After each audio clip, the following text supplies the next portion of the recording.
the politics behind EVs today is ridiculous. You saw all the liberals love Tesla and Elon Musk. Then Elon supports Trump. All the liberals hate Elon Musk and Tesla now, and all the conservatives love him. This is a car. Let's get the politics out of it and let's move forward. This is a national security critical industry. Hi there. Welcome to the latest edition of Code Green, conversations for the future we want and our kids deserve. I am really thrilled to have my next guest. That's someone we've interviewed over the years at Green TV. He is the EVangelist or evangelist. He is Buzz Smith. He has a new title since last time we spoke when we were doing Green TV. He is the head of the Texas EV Alliance, if I've got that right, Buzz? Executive director, yeah. Okay. There's a chairman that's above me. And even before you had that important title and doing this important work, you were really making a big difference in Texas and perhaps no doubt beyond, because you saw a problem and you aimed to fix it. And one of the reasons I'm having you on now to talk about the current state of play for EVs, because A, it's crazy, it's hard to keep up, and I used to be following every bit of news, but it's just gotten too disturbing. So let us know really what's going on with, the climate bill, with the money that was set aside for bringing chargers around the country. Is that stopped? Are we going forward? Are we going in reverse? I know we're mostly going in reverse under this administration, but how much of it can they actually undo? There's been so many environmental rollbacks, it's really difficult to keep up. But just a little bit of the origin story. What were you doing before you noticed that there was a big problem? And what did you decide to do about it? Well, back in 2012, I had a car accident and ended up getting our first plug-in vehicle. I'd like to take credit for it, but my wife was the one that said, "Hey, what about this?" And we tried it and I loved it. When I brought it home, she looked down her nose at the car and said, "I've got no interest in driving that." And I just said, "Cool." Less than 60 days later, she bought the exact same car I had. When our daughter graduated high school, we bought her the exact same, vehicle. So we What was it? Oh, what was it? Which vehicle? Chevy Bolt. This was back when there were basically three electric vehicles. You could get the Model S, the Chevy Volt, which is a plug-in hybrid, or you could get the Nissan Leaf. And the first car I drove was Nissan Leaf, and I was ready to buy it on the spot. The salesman was a brilliant woman who said, as soon as we got off the parking lot, she goes, "Punch it to the floor." And once I did that, I thought, oh my God, it was the most aggressive thing I'd ever driven.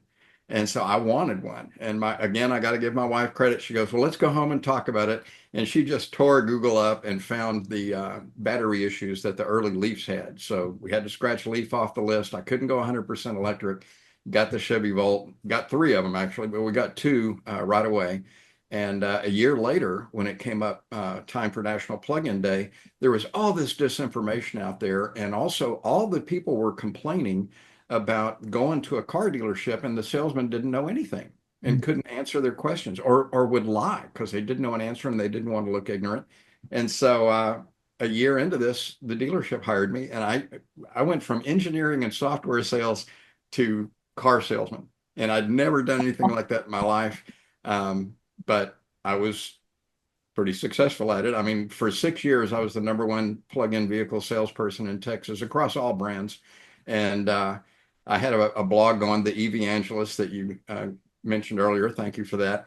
And I just started going on Facebook, going on my blog, and basically it was like I'd gone to a great restaurant and a great movie, and I just wanted to share my experiences with people and to shut down the negative stuff. Mhm. One thing I did notice, it seemed like once President Obama was photographed in a Chevy Volt coming off the assembly line, Rush Limbaugh immediately started saying, "Oh, the Chevy Volt burst into flames for no reason. You can only go 40 miles and then you have to stop and charge overnight," which was absolutely untrue. I drove to Chicago and back from Dallas. So, the disinformation started as soon as they saw President Obama in the car. And I wish he had never done that. I really do, because that's what started all the disinformation.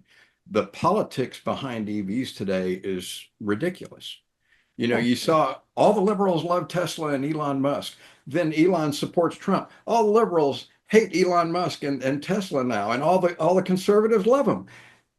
This is a car. Let's get the politics out of it and let's move forward. This is a national security critical industry. And if you don't mind, let me wander off into that for Before you go into that, it's not just the car. This is the climate. This is our one precious planet. This is our home that we all share. And things are in a bit of disintegration, ecosystems in various stages of collapse.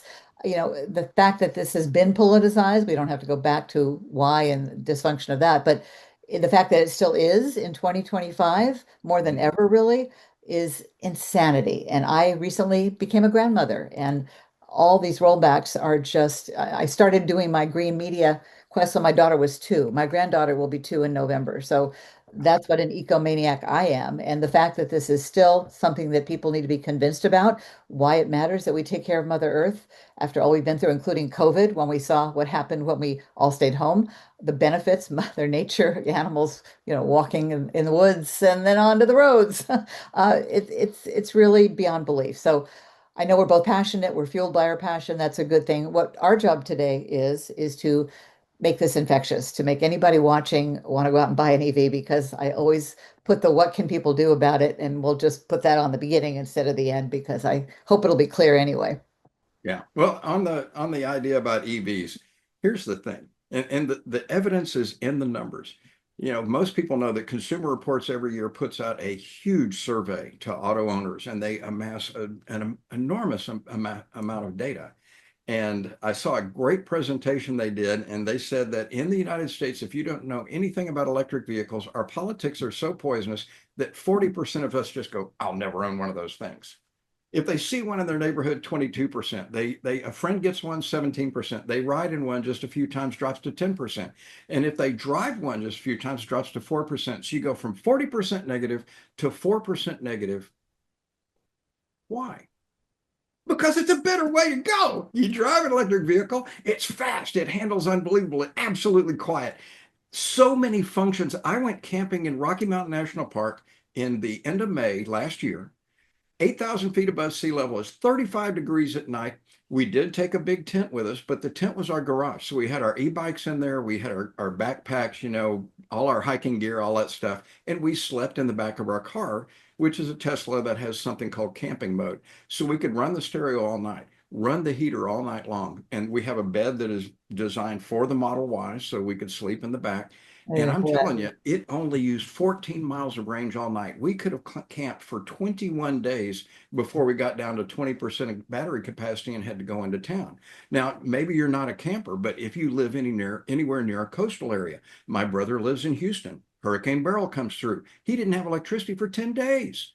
He's telling me, because Houston's hot and humid, Yeah. how exhausted he was every day. And I told him, look, and he has a Chevy Volt. He actually bought one after I got mine. But I said, get a full electric that got something like camping mode, and Kia has it, Hyundai has it. There's a lot of brands that have it. And at least at night, you could sleep in air conditioning and recharge your batteries. And then if the car battery gets low, you can drive away from your house to where there's some place that has electricity, plug into a charger there, and then come back home and do it again for the next 21 days if the power is out that long. So electric vehicles have so much functionality that's useful in day-to-day life. They're fun to drive, absolutely. But Fun, functionality.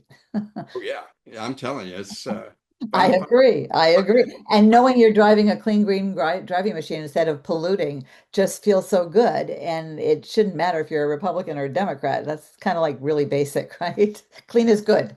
Yeah. Now you do have to realize though, some people go inside a closed stadium like the Astrodome and watch monster truck shows where exhaust, is billowing out into this building that they're all in. So some people just honestly don't believe, 50% of us don't believe in climate change. They believe, Still, is that number accurate? Can that be, Buzz? Really? Oh yeah. my God. But the thing that's changing, and we've already seen this in Florida, there are homeowners that can't get homeowners insurance in Florida because of climate change. And that is starting to become a problem in Texas and the coastal regions. And that is in areas that, like the Panhandle, that have huge fires that were literally thousands of acres in size last year. We're seeing the effects come about, and it's becoming undeniable. But some people say, oh, it's, the solar cycles. They'll come up with some reason that it's not their car and it's not global climate change. So the thing that I want people to understand is that we're salesmen. You're selling a product, and that product is the environment, saving the planet. That's Our what you. environment, because the air out there, take a Oh breath, yeah, becomes the I environment. That's what I say. We're not separate. And when I said that humans are part of nature on Sean Hannity's show 15 years ago, I got death threats. yeah, yeah. I mean, the inconvenient truth is something that got to me. It was a depressing as hell show to watch, and it's quite a while back. But there are still people that won't accept this just because how polarized our politics are, and it's a thing called. Right-wing media has done a lot to fuel that. It is, yep. That's my It, focus. It it should goes not back be. to They're still 19th. lying about climate change on Fox. Why are they allowed to get away with that? They can't lie about COVID or election fraud. They're still saying climate change is no big deal. I'm Yeah. working on a class action lawsuit. Stay tuned for that. But this is your interview. Sorry, I just know Oh, that no problem. But remember, they almost paid $1 billion settlement over the didn't last time they slap on a lied. wrist, though. Didn't stop them from lying. Yeah, it's a cost of business to them. Right. And Rounding it's error, sad that our world surrounding is that error. way. But you can trace that all the way back to Ronald Reagan when he got rid of the broadcast fairness doctrine, where news stations had to present both sides of an issue. Right. That brought up MSNBC and Fox News. Now, and MSNBC is as biased as Fox News is, and that's because we set the system up to work that way. Right now, we're seeing. MSNBC doesn't lie, not like Fox No, they lies. don't lie, No. but they are Point absolutely. of view. Yeah, a political point of view. And it's needed. Given But Fox is number one still. yeah, but let me decide. Give me both sides. Give me the information I need to make an informed decision. Don't just become this echo chamber that's echoing back to me what I already believe. Because what you set up is a thing called cognitive dissonance. So when people are exposed to the truth after they've been lied to and convinced of the lie for years, Mhm. it is painful, almost physically painful for them to let go of that old deal. It's like fingernails on a chalkboard. And so we've got to give them a way out. That is our mission as salespeople, is to give them a way out that they aren't ashamed of themselves. The first 10 years of my career, 1976 to 86, I was in oil and gas. And I'm not ashamed of that. I was in the oil and gas industry, and oil and gas industry built this country for the last 110 years. And we led the world. But it's time for that industry to, we need to realize there are cheaper and cleaner ways to create the energy we need. There are different ways to fuel our vehicles now, and we need to start looking at that. Now, if it's not fun, then people aren't going to do it. And so the opposite side is saying, oh, you got to charge forever. Well, if I'm charging while that's like, it's like my cell phone. I can't have a cell phone because it takes hours to charge. Well, I'm asleep when it's charging. Who cares? Right, Same thing with my car. I'm right, asleep when it's charging. I get the dollar equivalent of 100 miles per gallon. right. And there can be no range anxiety when you get, as we do now. My husband traded in his Tesla for a Lucid. We get 500 plus miles on a Yeah. charge. Hello. We drove it from, Austin to California. That's another Even with story. it, I was But what is the exit ramp for people now? Because that's really important. What do you see as the way out? the way as I see out as the way out is to talking to people in their own language in things that matter to them. If you're a climate change denier, you don't care that the car doesn't pollute because pollution isn't causing climate change. So what difference does it make what I drive? About lung cancer, asthma, your kid in the back of that giant SUV. But if you don't believe that that's a causative factor, you haven't sold them yet. So we have to talk to them about what they really care about. And they do care about their children. But if they don't believe that cars are contributing to lung issues, that's not the way we're going to sell this idea. So when I'm talking to conservatives, what got the best traction so far is to say, the atomic bomb didn't win World War II. And they'll, have the shock look and like I haven't read a history book or something. I say, no, wait a minute. It did end World War II earlier than it would have. But what won World War II was the United States manufacturing base, specifically the automotive industry. If you ever see the movie Ford versus Ferrari, there's a great scene where Mr. Ford is standing up looking out a window and he is this close to firing Carroll Shelby.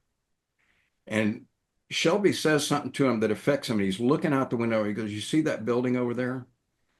He goes, I can't remember the exact number. It's something like 69% of the B-29s that flew in World War II were made in that building over there. That's an automotive manufacturer that switched to making military land and air vehicles. It's that manufacturing strength that won World War II with our soldiers. but it was that manufacturing strength that gave them the tools to win the war. Now, I'll ask the Republican then, who do you think our number one adversary is in the world? And 100% of them all say China. You know, that fast. They believe they've been programmed that China's the bad guy that we got to worry about. Okay, so who's dominating the EV manufacturing industry right now? China. So we're talking about not letting our industry, not giving them the incentives, putting penalties on them, because Texas is charging me $200 a year on my registration to pay for the gasoline taxes I'm not paying, which, by the way, is twice as much as a Ford F-150 pays in gasoline taxes a year. They're charging me $200. The federal government in the quote big beautiful bill close quote is going to charge us all at another $250 on top of that. So EV drivers are going to get charged $450 that live in Texas every year that they own that EV when they're doing something good for the environment and something that's fun, basically driving a fun car. So we got to say, is that smart? You know, if our number one adversary in the world that we might go to war with one day is China and is leading the world in electric vehicles. And And manufacturing of solar panels, by the way. oh, solar panels, artificial intelligence. They just recently had the record for the longest fusion reactor operation that's since been surpassed by France. But in everything that's clean energy, clean transportation, they're leading the way. So we're just going to let them have the automotive industry because it's inevitable. I know there's a lot of people that don't believe this, but it is inevitable that most vehicles are going to be electric within the next 10 years. Mhm. And because of that, if we hinder our own automotive industry from creating the vehicles that people are going to want to have, even with 100% tariff, there are already Chinese vehicles that if you paid 100% tariff, they're still cheaper than any EV you can get in the United States. Mhm. So we're going to take away the incentives and we're going to penalize you every year for driving this car. Is that a smart thing to do to undermine a national security important industry? International competition is very important. Leading the way technologically is important. The United States basically invented the internet. And the EV industry right now is probably right around where the internet was in 1995 when Amazon just sold books. And a book is a commodity. It doesn't matter if I buy it in a brick and mortar store or if I buy it on Amazon. It's the exact same product. But now we have TV shows that are done over the web. You're out in California, I'm in Texas, and we're having this conversation. Guess what? Over the web. We go see our doctor over the web. We can buy cars, buy houses, buy food and clothes and have it delivered to our door over the web. And Get guess an what? education online. Yeah, and the next huge industry that's coming, they're telling us, is artificial intelligence. How do you deliver artificial intelligence? Oh, yeah, over the web. So think about 1995, we said, oh, this internet thing, it's a fad. I'm not interested. And we didn't develop it. We're talking about $1 trillion industry out there that was created over a networking protocol. Now we've got electric transportation that is obviously going to take over the world, and we can either lead the way or we can let somebody else lead the way, and we immediately become a lesser country because of that. And And whatever happened to American ingenuity? Republicans tend to be pro-business, pro-consumption. What happened? Well, that's probably a culture long wars are what conversation. Hmm? Hmm? culture wars are what happened. I mean, that Yeah. everybody on each side found something that irritated the other side. And you know, one of the things you always hear about the MAGA people is, "Oh, I love owning the libs." Really? We're gonna undermine the entire planet. We're gonna destroy our own country just so you can say something sharp to a liberal that, you know, pisses them off. What good does that do? Mm. You know, back to cars. EVs are so much fun. The thing that I want more than anything from my appearance on this is please go test drive one. Find out for yourself. Don't trust anyone anymore to tell you what's good. Yeah. It's easy. Go Yeah. down to a Chevy dealership, go down to a Ford dealership. You don't have to look at a $100,000 car. The new Chevrolet EV, the 1LT model of that Chevrolet Equinox EV is $35,000. We still have the 7,500 tax credit on electric vehicles to the at least to the end of this year, depending on how the bill turns out in Congress. So you've got just this year maybe that you can go out and get that $35,000 car for 27,500. And it's an excellent vehicle. So when Elon Musk became Donald's best friend before they weren't buddies, were you hopeful, as I was, that, well, even though he's I say gone to the dark side because I feel that way. Um, that at least maybe he'll whisper in Trump's ear that EVs are not the enemy and they're actually really cool. And didn't you love when that red Tesla got bought? I hear Trump's going to sell it now. Well, Give it maybe, away, well, maybe. whatever. I mean, do you? That was the only silver green lining I was hoping for, that maybe that would be an outcome. Is there any sign that that happened? I don't No, see any. No. no, that's not why he did it. He wasn't doing it. I know he doesn't care about the climate, I'm convinced now, because Musk thinks their biggest problem is not enough people, more population. Oh my God, not so great for Mother Earth here. Yeah, But no, I did think he would whisper in Trump's ear to, hey, let's calm down about EVs. And I did detect a little bit of that from Trump, especially when he went out in the White House driveway, and basically had a Tesla commercial at the White House. But the problem we keep coming back to is just the culture wars are overpowering. The reason Elon did it is he was being investigated. All of his companies were, he was in trouble. And he had actually said that he was effed if he did not support Trump, if Trump didn't win the election. So he did it for self-preservation. yeah, And and it's cost the rest well paying for it. yeah, and then he found out that Trump never takes care of his buddies. When it comes down to any kind of conflict, he's going to throw you under the bus, which he did. Under the car. Yep, Yeah. yep, yep. And so, okay, let's go back a bit. You are in a state that is still red. We were there for 7 years. We were hoping to be part of the blue and green wave. Not to get into politics too much, but when Beto lost twice, a really good man and a great politician and courageous on guns, like that's not going to happen. Not in, not in real time for me. Really disappointing. You are in a position where it's kind of talk about cognitive dissonance, selling EVs in Texas. How how have you been able to have a positive impact in your role? How has the situation changed with dealers, not either knowingly or not, intentionally or not, underselling the electric vehicles and overselling the old polluting status quo vehicle? Well, believe it or not, I'm seeing signs of positivity in Texas. In Dallas, Texas, General Motors really promoted this recently, but there's a Chevy dealership, not the one that I went to work for, unfortunately, but it's called Friendly Chevrolet. They're in Dallas, and they created something called EVHQ. So on their dealership property, they've got several DC fast chargers that they have 24/7 concierge coverage. So you just bought an EV, they didn't even tell you how to charge it. You show up at this place, a concierge shows you how to charge your car, and it doesn't have to be a Chevy that they sell. It could be a Tesla. It could be any electric vehicle, but they'll show you how to charge it. There's a cafe inside where you can go inside while your car is charging, get a cup of coffee or something to eat. They have a dog park where you can take your dog out and let it go to the bathroom if it needs to. They've got all these facilities that are geared to get people to at least test drive an EV, and then once they get it, to support their adoption of electric transportation. That's a great move that this dealership has done, and they're getting a lot of publicity over it. Other dealerships are starting to take notice, but another thing, most people don't understand how car sales work. I know I didn't. And so as a car salesperson, if I didn't sell a car, I didn't make a penny. I didn't have a safety net. I didn't have, a draw where they give me some of my salary that I'm expecting to get from commissions, to get me by day to day. If I didn't sell a car, I didn't make money that week, and I've got a mortgage to pay like everybody else. So what you find out real fast is salespeople want to move that car quickly and go on to the next customer and get another sale, get another sale. And you can't do that with EVs and be a good salesperson simultaneously. So here's another thing that we can do on our side of things. Educate yourself about EVs. You're thinking about, let's say I mentioned the Chevy Equinox earlier, maybe a Chevy Blazer, maybe a Ford Mustang Mach-E, whatever car you're interested in, go and find the Facebook owners group for that car, because they all exist, Mhm, and mhm. ask those people what they think about your car. The one thing you're going to be blown away by with, these are the most rabid fans you'll ever see.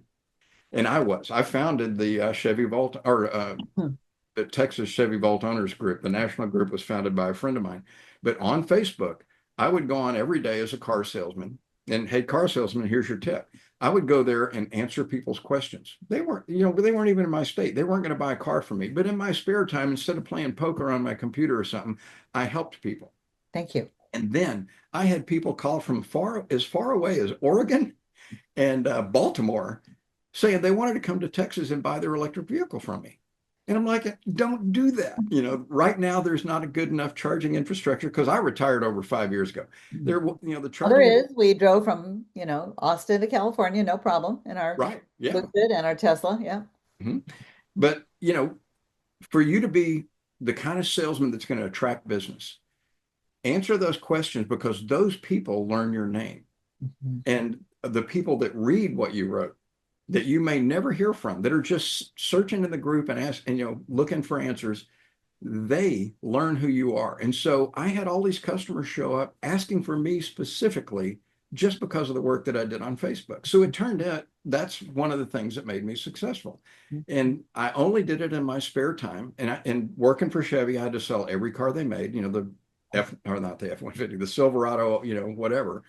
But it was so obvious that I cared about electric vehicles more that the customer comment cards after they buy a car, the most prominent word in all of mine was passionate because I was crazy about my EV. Yeah. I couldn't stop talking about it. Yeah. And if people came in and they were thinking about a new car, I'd say, have you ever driven an EV? And if they said no, I'd say, let's stop everything because this is my favorite thing in my job. I'm going to introduce you to the most amazing thing. And we go out to the car and I would take them on a test drive that I'd specifically designed to show off things like acceleration. I'd have, just like that woman taught me, I'd have it punch it to the floor. We'd do some cornering that was so hard, the tires are squealing all the way around and the car isn't even leaning because of how heavy the battery is and how low the center of gravity is. People actually said to me, can we get back to your desk so we can start the paperwork? They wanted to I terminate thought they were repairs. going to say, "Hey, I'm getting scared here. Can we get back to the?" No, they wanted to go buy that car, just like I did the first time I drove. Good for you. So the thing is, go drive these for yourself. Don't let other people decide your life for you. Like I said, I'm getting the dollar equivalent of $99 per gallon, and probably 95% of the time, my car fills up in my garage while I'm asleep. Every day I leave the house with a full Brilliant. tank. Okay, so what is the current state of play for EVs? How much damage can the Trump administration do?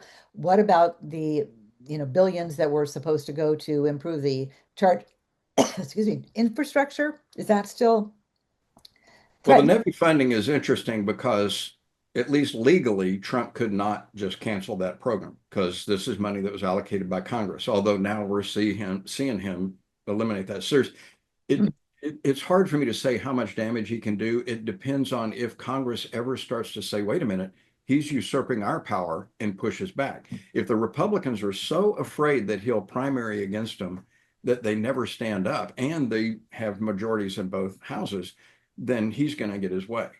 Now, the NEVI program, what he did was he put it on pause for 90 days and wants to rewrite the rules. So rather than killing the program, he's going to rewrite the rules. And I believe it'll be specifically so that no state can get approved for NEVI funds. They won't be able to jump through all the hoops that he'll come up with. And he'll effectively kill the program that way. The alternative is the Republicans never push back and he just kills the program. So he can do probably enormous damage that way. But we are already seeing that companies are, General Motors now has GM energy charging stations showing up at gas stations. So already companies are getting involved in stuff, and not just the manufacturers. You know what Buc-ee's is, but people outside of Texas may not.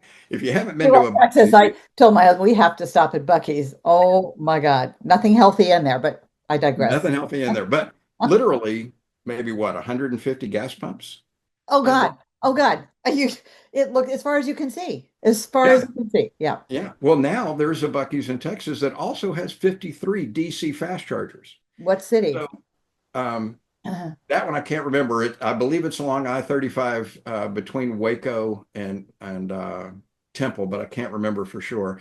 But there are other ones that have 35, 38. I mean, when Buc-ee's does it, they do it big. And from what I understand, Tesla tried for years to get them to install these chargers and they wouldn't do it. And Tesla actually said, look, we'll pay for it all and we'll share some of the money that we profit from it with you. And that's what got Buc-ee's on board. Well, now all these other gas stations are jumping on board because they see where this is going. Yeah. And even in Texas, and what do you think of when you think of Texas? Big old Texas, Well, Texas adoption rate or registration of EVs increases between 45 and 50% a year. And how Well, the much of rule. that are you personally responsible for, Buzz? I only, I think, sold 200 of them in my time, but I did okay. You never know the ripple effects Yep, the from ripple one effect. piece. And my customers went and talked to their friends who talked to their friends. That's the thing, is if you go out and test drive this car, if you can afford it, I guarantee you you'll buy it. And your friends will tell you, will you shut the hell up about your car? We know you love it, because that's what they told me. And Mhm. that's why I started my blog. I still had to get this out of me because I was just exploding with how much joy this car was giving me. And I wanted everybody to experience this. Mhm. So Mhm. go drive the car. I know you'll buy it. If you can afford it, you'll buy the Well, car. there are more affordable ones now, right? And Oh my God, yes. what is the percentage? For a long time, it was stuck at like 1 to 2% of all new cars were EVs. I know it's gone up to maybe 12%, or what? Well, Texas, well, in California, it's considerably higher, but in Texas, I think we're hovering around 7% right now. The most recent numbers calculated by the government were from 2 years ago, and that was over 5%. But the interesting thing is, if you take the rule of 72, which comes from banking, you look at compound interest rates, and you can say, okay, if you've got whatever interest rate, you take that and divide 72 by that number, and that tells you how many years it takes to double. Well, 72 divided by 50 is less than 1.5. So that means in Texas, EV registrations are doubling less than every 18 months. This is inevitable. This is coming. The math is there, and it's typical of all new technology adoption, which is called the S curve. Are the chargers there? Because that's what a lot of people are afraid of. If they have a long distance trip, they're not going to be enough chargers, or they're going to be broken, or there's going to be a wait. What is the current state of? We didn't have any trouble with finding Tesla chargers on our trip out here just a couple of weeks ago. And that's the same now. I mean, Tesla is very common, easy to get around most of the state. Now you get down to the Big Bend area near the Mexico border, and it's very dicey. We're planning a border-to-border Texas EV road trip. My organization is, and we are going to basically take regular EVs that have moderate range, not super long range vehicles like yours, and we're going to show that you can go from Louisiana all the way to El Paso and easily do it in an And EV. this last trip was in a Tesla 3, and we didn't have any trouble. Yeah. Yeah. Now, part of this trip, though, we're going down to Big Bend National Park where there are no DC fast chargers, but there are RV parks that have NEMA Yeah. 1450 plugs.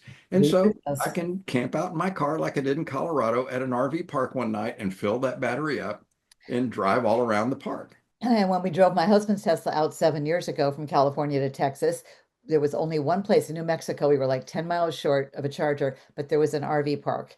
And there was this plug share. Was that the app that Yeah. I knew about?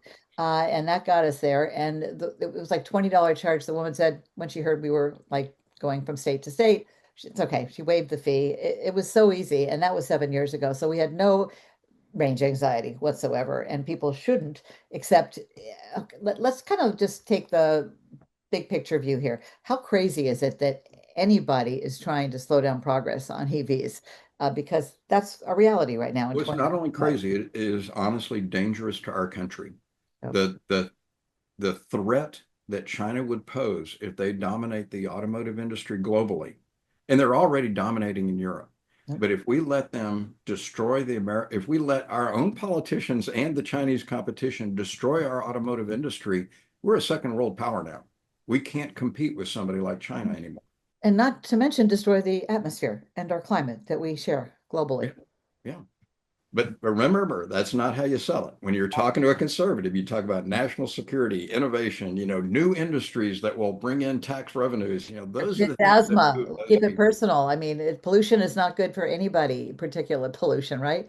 Yep. But if you don't believe the car's pollution is harming you, that argument's not going to carry any weight. My God, do people really not believe that? Like, There are people that believe the world is flat, and you know that as well as I do. And we have been on the moon. and When you I pick up any go old back to telescope, blaming my broadcast news industry for not doing a better job of connecting the dots, telling the truth, focusing on solutions. If there'd been just as much news about the threat of climate change as there was about COVID, we would have behavior change en yes, masse. And they're still minimizing. I mean, it's like 1.5% of all coverage is on climate. So yeah, that's my passion. That's what gets me fired up. But that shows you. And if anybody's wondering, do we have an okay eco IQ level in this country? no. More than half the country just voted for a dinosaur again, knowing full well that that's going to be bad for our environment. And apparently people aren't aware because why would you vote against your own self-interest, let alone your kids or grandkids? Yeah. Now I've worked some auto shows where I'm in front of the general public and meeting a lot of people that are very anti-EV. And you've seen how I dress. I've got the red sparkly blazer on, the big black cowboy hat You and didn't all. wear that today. No, I didn't. But that's kind of my role in the public is I'm this EVangelist, spreading the good news of electric vehicles. Send me a picture. We'll post it with the interview. Okay. Well, people would come up to me and just start an argument with me. And I'm a big Monty Python fan back from the, 70s when I was in college. And so I go, "Oh, you're here for an argument." And then I just turn around and walk away from them because it is not productive for me to spend time arguing with you because I'm not going to convince you if you're that stubborn. Right, right. But what will convince you is you go sit in that car and drive it. Yep. Because no matter how hard right you are, if you punch that car accelerator to the floor, not gas pedal, but accelerator to the floor, it will change your life. Well, I should have thought of that when I was on next door when we were living in Texas and that fire you mentioned, the worst in Texas, wildfire in Texas Yep. history, and it's smoky outside and people on next door. As soon as I mentioned climate, oh, brings out all those, adversaries and they just go, "What climate change? What are you, a California Biden?" And Oh you my were. God. Go outside. Hello. I mean, I didn't make up that it's the worst wildfire in Texas history. It's a fact. And it's I engage because I get so angry and I try to understand this mentality. I did it too much, probably for my own good. But let's get back because we just have a couple more minutes to if I were to walk into a dealership, an EV dealership, or a dealership where they have EVs as well as combustion cars in Dallas, we're still going to have the same problem where most of the salespeople are going to Yes. disincentivize. So it's Yeah, still but they don't want to waste the time educating you. So educate yourself. Find a friend that has an EV. You probably have one. And let them take you for a ride. Talk to them about their experience. That's where you're going to get the truth as a friend. Just or go to like I mentioned, go to Facebook, go to the owners group, but that's where you're going to get the right information. Now, I'm not a genius when it comes to talking to conservatives about this. I learned the hard way, but it was a hard way that hit my wallet, and that's why I learned. Because in the dealership, "Hey, I'd like to test drive one of your EVs." And I'd say, "Oh, you're concerned about climate change." And they would literally say, "Oh, that's that liberal crap." And they do an about face and leave the dealership and just drive away. So I lost that sale and I made no money. and you So learn I quickly. learned, yeah, you learn Say quickly the when C that's the word. penalty. "Oh, I might not make my mortgage this month. I got to find a different way to talk about this." And I did, and it worked. But part of it is just people can't deny, and I've seen it in you, people can't deny that you're excited about that car, that you love driving that car. And it shows. And so that's what we share with people. I was dropping some stuff off at Goodwill a couple of years ago when I was still driving my Chevy Volt. And this really big guy was leaning against a brick column. And he goes, "How do you like that Volt?" And I said, "Man, greatest car I've ever owned." I said, "You want to take it for a spin?" And he was shocked, because I didn't know this guy and he could easily have beaten me into a pulp. And he goes, "You're kidding, right?" I said, "No, let's go." And so he got in the driver's seat of my car and I took him for a test drive. And at the end of this, he said, "The next car I'm going to get is electric." Our Right. organization went to a NEVI ribbon cutting. So we're at one of the new stations they built, that just got installed. And there's an elderly couple there and they saw a school bus there. And so they stopped to see what is this school bus and all these people, because it looked like a press conference. I'm standing at a podium. And they came up and they were talking to us and they said, "Can we go on a ride on the school bus?" And we said, "Sure." And after that ride, and an electric school bus, they didn't punch the Every accelerator. school bus should be electric in Oh, America. yeah. Oh my In God. fact, the They're right Texas at the level of the exhaust pipe. You it's great that you said that. The Texas Electric School Bus Project goes with us on our road trips. And one of the greatest things that Jessica, their executive director, said was studies have been done that show that the air pollution inside the bus is higher than the air around it. Our children are being subjected to exhaust and it's causing brain damage. So once people start realizing this, but that's not the fun part. The fun part is driving the car. So we've got to get butts in seats. That's the slogan, guys, that I want to leave you with today is butts in seats. If you've got an EV, start giving test drives. Mhm. Take your friends, to lunch. When you go to lunch from work, take them and make sure you punch it when you get on the freeway. Show them what the car can do. Mhm. And at least one of those people is going, "Hey, what do you think about your electric vehicle?" And it'll start that conversation without the politics rising up. So you Now, think the other this thing, aberration, this moment we're in where they're trying to roll back progress will just be a blip? You think it's inevitable that the forward motion will continue to accelerate? that's really interesting. It's going to not accelerate as quickly as it was, but I think it is still going to accelerate. We saw Texas go from a hard 50% year over year to dropping down to as low as 1 month was 42. So there will be some variation, but the curve is never going back down again. In fact, the curve on registration of gasoline vehicles is actually going down. People are buying fewer and fewer gas cars, new cars, on the market, and EVs are displacing them. And cars have gotten so expensive, people are starting to look at public transportation if they can't afford a car. Gasoline's But expensive, at least in California, not in yeah, Texas. and the thing that people don't realize is gasoline is so variable. You get a war that starts in Ukraine and maybe gas next week is $4 a gallon. You didn't do anything. Well, they think President Biden did it all, and he's responsible for the price of eggs when we have an existential crisis, not an eggs crisis, people. Come on. Yeah. So again, like we said, half the people don't believe in climate change. So don't lead with climate. When it comes to electric vehicles, lead with fun. That's what's going to sell the car. That's very interesting. And we'll close on this note because one of the things I've started saying is in the 28 years I've been covering the Green Beat, off and on, mostly on, I've gone to some 300 conferences from zero waste when I was doing trash talk to zero emissions, was just last week at the Hollywood Climate Summit. 100% of the time, the takeaway for me is these people are the most energetic, happiest, positive people I know anywhere. And it's the opposite of what people expect. That's one of the reasons I went from radio to showing the visual. People like you know, the enthusiasm, the passion, we need to make that contagious, right? And Yeah. so while one might assume, oh, activists for the climate, environment, they're a bunch of angry, depressed people, it's the exact opposite. So if anyone's looking for a purpose, and research has now shown that if you have a purpose-driven life, you live longer, you're healthier and you Mhm. have immediate community and friends because we do want to share. And that's why I've never had a shortage of people to interview. 5,000 interviews. The problem is, who won't I interview this week? Because there's so many great solutionaries and stories. And of course, the problems mount, so do the solutions. So that's what I want to convey is join us. You will be on the right side of history, maybe the left, I don't know, but the smarter And the side. more affordable side of history, More too. affordable, yeah, in every way. We can't afford to destroy this precious planet, and we are, and that's just wrong. And I believe every, cell in my being that ignorance is a really dumb way to lose a great planet. So that's what I do. And one thing I do want to leave on an environmental note here. Okay, so butts and seats gets them into the electric vehicle. Many of my EV customers at the 1 year mark came back and said, "Tell me about the solar panels on your house." Mhm. So an electric vehicle makes people think, wait, I can refuel from free with the sunlight that's Yep. shining down. They Yep. may be thinking financially, but that means fewer gas-powered power plants have to run, because of this. And then a little while later, they've got the electric car and they've got the solar panels. They start thinking, I wonder about energy Batteries. storage. Yes. Yep, And yep, and yep. I almost did that this year until everything got wonky and I don't know what the economy is going to do.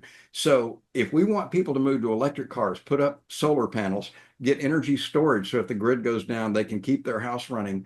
This is how we get that started. I guarantee you the next step they'll start looking at rainwater collection because my wife and I already started doing that. I Mhm. mean, it changes. Composting, it's a fun thing to We do. have two Mine is a compost terrible thing to rotating waste. bins. Yeah, we have that too.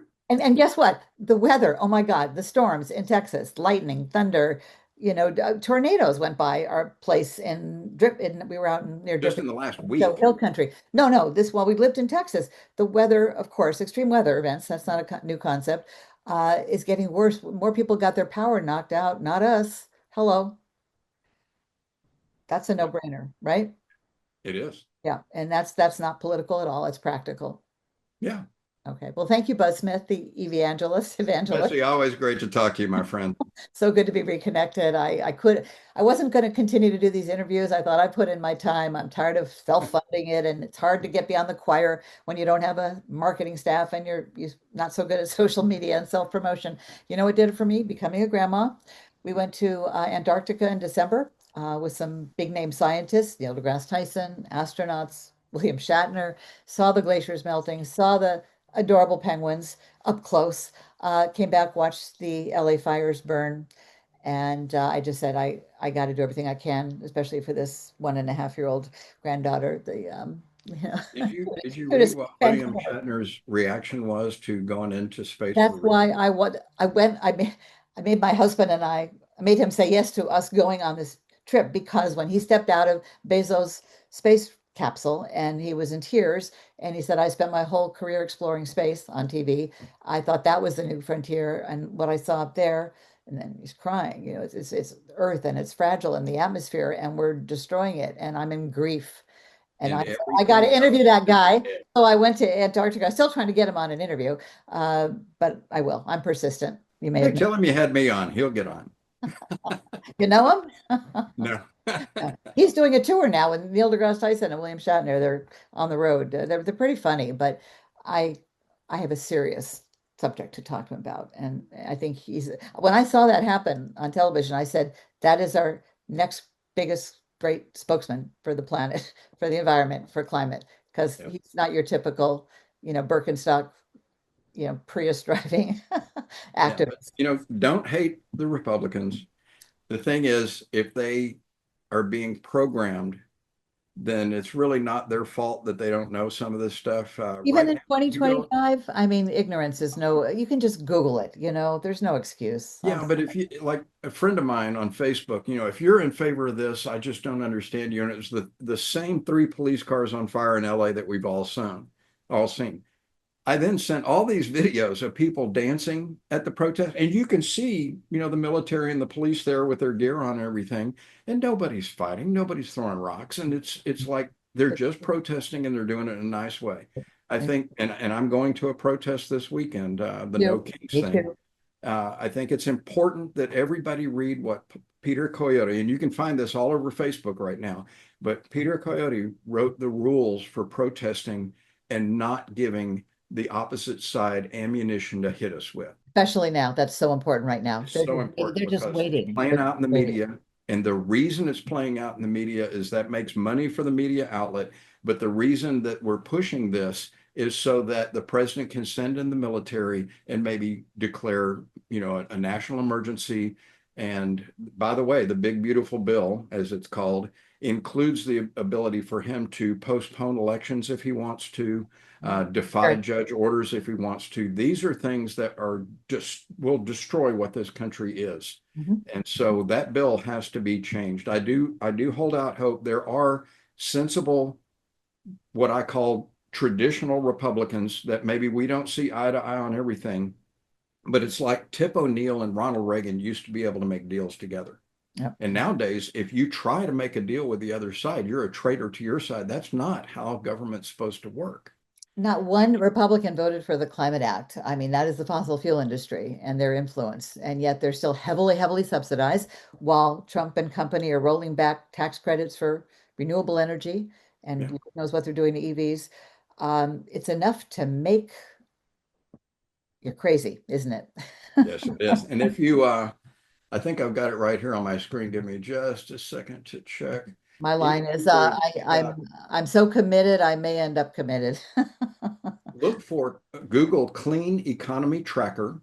The website is cleaneconomytracker.org, but slowly but surely they're going state by state and saying what the big beautiful bill will do to the future of that state. And in Texas, they're talking about how much energy generation we're not going to get, how many billions of dollars of investment we're not going to get. That's how you motivate Jobs, jobs, jobs. The Lucid, job. Yep, they talk the about jobs, factories that are going to be built here. Lucid factory in near Scottsdale, Arizona.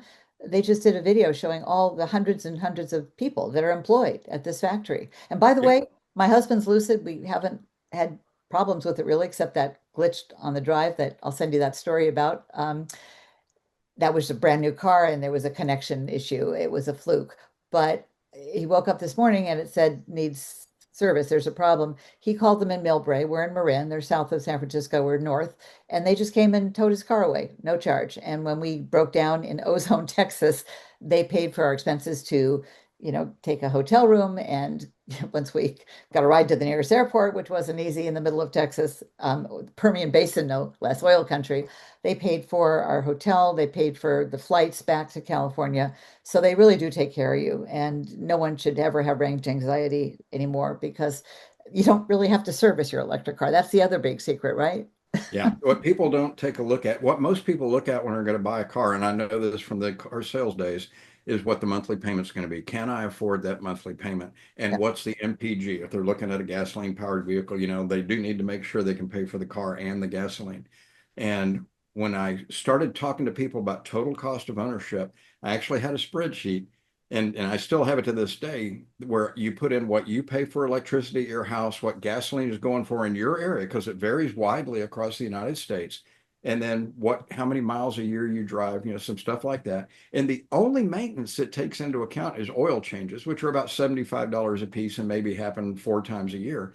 But the total cost of owning an electric vehicle is so cheap because electricity as a fuel is so cheap that it's just insane to Of go course, we buy a have to gasoline clean the car. grid. We have to get, green electricity And everywhere. that I'm glad you mentioned that, because guess what? There's only one vehicle on Earth that gets cleaner the older it gets, and guess what? It's an EV. And why? Because the grid's getting cleaner every I like day. that. I like that. I So hadn't thought about that. yeah, Oh, every traditional fossil fuel car you can think of, the O-rings start to go, the exhaust system starts to go, and the car pollutes more and more as it gets older and has more and more repairs that have to happen. And EVs are the opposite.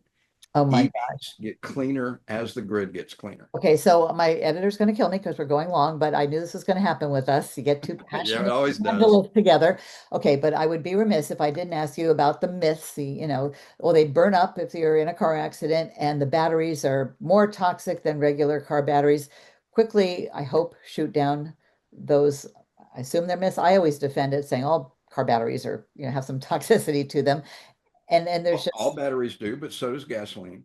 The yeah. important thing is we already know that we can recycle or EV batteries and recover between 95 and 99% of those precious rare earth minerals. So we're not going to have to go do more mining in the future. We will eventually get to the point that new batteries will just be created from old batteries.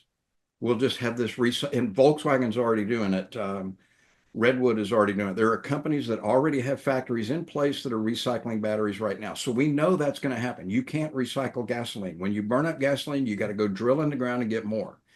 With EV batteries, we're going to just keep building them from the older batteries. So when you hear people say, "Oh, what about those children in Africa that are forced to mine for lithium?" Lithium's the lightest metal there is. Most of the time, it's on the surface where an old sea used to be. The Salton Sea in California is a huge lithium deposit. They just discovered a huge lithium deposit in Arkansas. There's a huge one in Nevada. The United States doesn't have to go get this anywhere else. We've got it right here.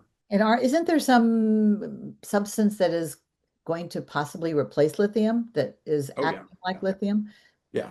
And again, we're the internet 1995. We just scratched the surface of what these batteries can do. Already there's a battery that can fully recharge in under 5 minutes and Mm. not damage the battery.